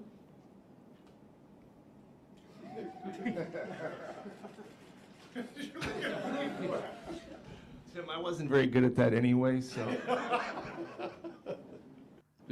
I mean, there is a case too. You blew the number 2 overall pick, so let's not, yes, you drafted Steph because the Knicks, well, whatever. Don't forget the Timberwolves had the 2 picks and they took 2 point guards before Steph, so there was a lot of fortuitous bounces for Steph to end up in your lap. Let's see. So basically, Script Zero, Bob Myers is stepping down. And to be quite honest, I think he's ducking the smoke for having to tear down this roster that he built. And he doesn't want to have to be the guy that tell Klay Thompson and the habitual nut hitter Draymond Green that they cannot get the max no more at their big age. So he's getting out early. He's getting out 1 year before instead of getting out 1 year too late. And I think that that's a smart move for him. It protects his legacy. But let's be clear. This Warrior thing is going to be in shambles once they break this team apart. It will be absolutely in shambles. But he's trying to get his shit off here. So let's run this back. He talks about how the team is in great shape. So let's hear him lie about what great shape this team is in when this team is literally just Steph Curry and a bunch of dudes, including some youngins who got potential, but Steve Kerr would never play. This team is in great shape. It's in great Lie. shape. Joe's not going anywhere. He has supported me. He has given me. If there was a metric on cost per win, I don't know how good I'd be because we've spent a lot of money. Yes, they spent a lot of money on Jordan Poole, which was a waste of money. Andrew Wiggins. You could argue that was a waste of money. Because he's so competitive, because he cares so much. And to have an owner like that puts his heart and his will and his money into winning, you cannot ask for anything more, and that's not changing. Got a fantastic coach. You've got arguably one of the best players to ever play and one of the best people to ever play in Steph Curry. So the future's unbelievably bright. I know that some people have said I'm leaving because there's a lot of big decisions. Well, it's been a lot worse than this. It's not true. There's been a lot harder summers. That's not true. Than this when we started and in the past. So I have great confidence. That is not true. What summer was difficult? Trading Monta Ellis? What summer? Oh, the summer when you went to the Hamptons to go scoop up KD? That was a hard summer? What summer is he talking about? No, you're running from the smoke. Chasing after KD was not a difficult summer. Realizing Steph Curry was going to be better than Monta Ellis was not a difficult summer. You're running from the summer of Clay, love ya, but we cannot pay you. You're running from the summer of Draymond, aka the habitual nut hitter Green, love ya. You provided 4 chips, but it's time for you to go. That's what he's running away from. Let's not get it twisted. In what's to come, and have no doubt that much success will still be forthcoming. So, I mean, as long as they have Steph, they'll be okay. They'll still sell out that arena, so on and so forth. But in terms of winning basketball, winning chips, nah. You could talk that run it back shit all you want. In real life, that run it back shit, nah. Nope. Nope. Yeah, and the T-Wolves did everything they could to try to get Steph Curry to the Knicks, and they still couldn't get him. Another guy that said he wanted to play for the Knicks, and he thought it was a done deal, and yeah, then the Knicks nicked. All right, so I think that's all I got. Let me just do a quick little check. Oh, Mike Malone. Okay. Let's see. Oh, he's talking. He's gonna overhype. Here's what Mike Malone's gonna do here. He's gonna hype up the Heat as he should, because they are a team that's formidable. They can win this championship. However, Mike Malone's gonna do his job to hype up the Heat and make it seem like this is like, the 96 Bulls. When we know that Miami Heat are not no 96 Bulls. But this is his job as a coach. What are the themes going up against Miami, and what may make them an atypical 8 seed? Well, as I told our team, man, like, forget the 8 seed stuff. I mean, they beat Milwaukee 4-1. Team had the most. Giannis didn't play 2 games. See, we got to stop. See, here's how the narratives get crafted. Like, everyone just thinks, oh yeah, they beat the Bucks. Yes, and the Nigerian freak Giannis Antetokounmpo missed 2 games. But yes, the Heat did beat the Milwaukee Bucks 4-1. Most wins in the NBA this year. They beat Boston 4-3, and they're up 3-0. Team with, I think, the second most wins in the NBA this year. So you get to the NBA Finals, it's not about seeding anymore. And for those that are thinking that this is going to be an easy series, I don't even know what to say to you people. I mean, like this. Yeah, because he doesn't know how to lie. He's trying to figure out the lie to hype up the Heat, so he makes it seem like Joker is not just going to walk right through, Bam Adebayo over the next 5, maybe if the Heat are lucky, 6 games. It's going to be the biggest challenge of our lives. It's the NBA Finals. This is, you're trying to win the first NBA championship in franchise history. And it's going to be the hardest thing that we've ever done. That shit has nothing to do with the basketball players of today. The basketball players of today don't give a shit about Alex English and Kiki Vandeweghe back in the day. Stop it. This is just coach talk. This is just word salad. It means nothing. Nikola Jokic doesn't even know who Alex English is, except for just seeing that number up in the rafters. Okay? Like, stop it. These guys don't care about anything in regards to what happened 40, 50, 60 years ago. Like, no one cares, bro. Stop. Bob Myers, mashing the... Yeah, he is. He is.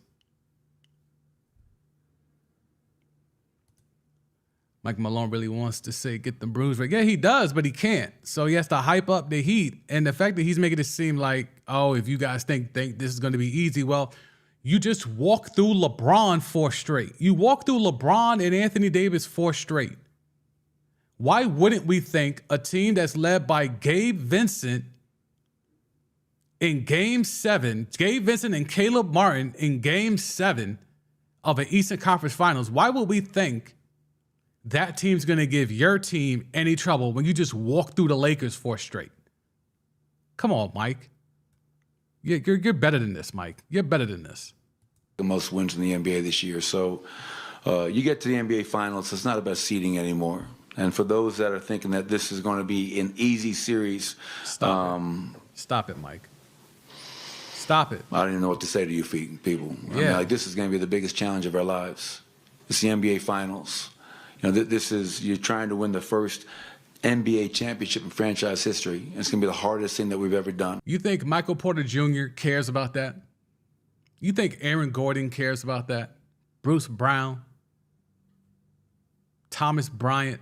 DeAndre Jordan. You think they care about any of that shit about, oh, let's win this one for Kiki Vandeweghe. Let's win it for Dikembe Mutombo. Let's win it for Mahmoud Abdul-Rauf. Let's win it for Bryant Stith. Let's win it for Rodney Rogers. Like, come on, dogs. Let's win it for Marcus Camby and AI. J.R. Smith. Birdman. Let's win it for all the Nuggets. Like, come on, dogs. Players don't give a fuck about that. Which is the way it should be. What are the themes going up against Miami? All right, so that's that. I think we'll wrap on that. There's a lot of Bob Myers stuff, but I'm not, like, to me, he's ducking and he's running away because he don't want to be the one to break up the Warriors. So I'll let that go. All right. Yeah, we'll wrap it up here. Appreciate the likes, appreciate the comments as always. Let's get Scrub Zero in here one last time. I honestly don't know how to lie to everyone right now. Mike Malone. Yeah, nah, that's facts though. And that's another part of the game. It's like players and coaches are trained to lie a lot in these media availabilities. It's part of the game. They can't give away the real game plan. Like, Spo is going to be asked, how do you plan to stop Nikola Jokic? You think Spo's going to actually tell you? No. But he's going to give you a lot of fluff. You know, we'll see, you know, maybe a double. Like, yeah, but he's not going to tell you where that double's coming from. He's not going to tell you who they're going to double off of. He's not going to tell you where on the floor they're going to do that. Like, Spo's not going to give up the game plan. But it's his job, and he has media availability, or he gets fined. So he's going to have to sit there and give you, you know, a 30 to 40 second soundbite of word salad about what they're going to try to do against Nikola Jokic. So we'll let that go what it is from there. I appreciate all of y'all pulling up. We will be back again here tomorrow as we will be on the eve of the NBA Finals. NBA Finals start Thursday. Trying to figure out a way to get a live stream popping on the Discord. I will have hopefully some more information by Thursday, day of. So maybe it might be something there like a real watch along, not just you at your crib, I'm at my crib, and we're watching it. Like, you can actually see the game and yeah. Don't worry about it yet. Hopefully I'll have some information on that on Thursday, but that might be a thing. I'm definitely working on that, trying to speak it into existence as well as get the tech behind it in accordance with that. So we'll see how that goes. But for another edition of Timeline T, I am the Sam D, aka Sam Duzme Jr. I'll holla at y'all tomorrow. Peace.